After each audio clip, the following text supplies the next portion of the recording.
దేశంలో బంగారం గిరాకీ గత ఏడాది తగ్గుముఖం పట్టింది. 2022తో పోల్చితే 2023లో గోల్డ్ డిమాండ్ 3% పడిపోయినట్లు బుధవారం గోల్డ్ డిమాండ్ ట్రెండ్స్ రిపోర్ట్ 2023 పేరిట విడుదలైన ప్రపంచ స్వర్ణ మండలి అంటే WGC నివేదికలో స్పష్టమైంది.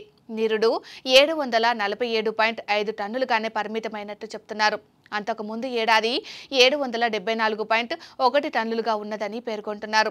అధిక ధరలు, తీవ్ర ఒడుదుడుకులే ఇందుకు కారణమని WGC అంటున్నది. కాగా ధరలు స్థిరంగా ఉంటే ఈ ఏడాది 800 నుంచి 900 టన్నుల పసిడి అమ్ముడుపోగలదని మండలి ఈ సందర్భంగా అంచనా వేస్తున్నది.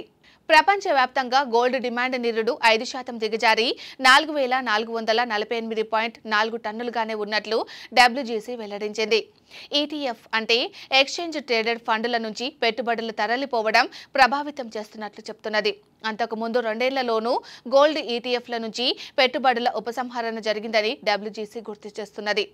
ఇక 2013 నుంచి ఎన్నడూ లేనంతగా యూరోప్లో డిమాండ్ క్షీణించిందని 180 టన్నులకు పతనమైనట్లు WGC తెలియజేసింది. ఆయా దేశాల సెంట్రల్ బ్యాంక్ పసిడి కొనుగోళ్లు నిరుడు 45 టన్నులు తగ్గి 1037 టన్నులుగానే ఉన్నాయి. చైనా బ్యాంకు మాత్రం 225 టన్నులతో ముందున్నది. అయితే అంతర్జాతీయ ఉద్రిక్తతలు, వాణిజ్య ఆందోళనలు, ఎన్నికల నడుమ మదుపరులు తమ పెట్టుబడులను బంగారం వైపు మళ్లిస్తే ఈ ఏడాది డిమాండ్ పెరగవచ్చన్న ఆశాభావాన్ని WGC వ్యక్తం చేసింది.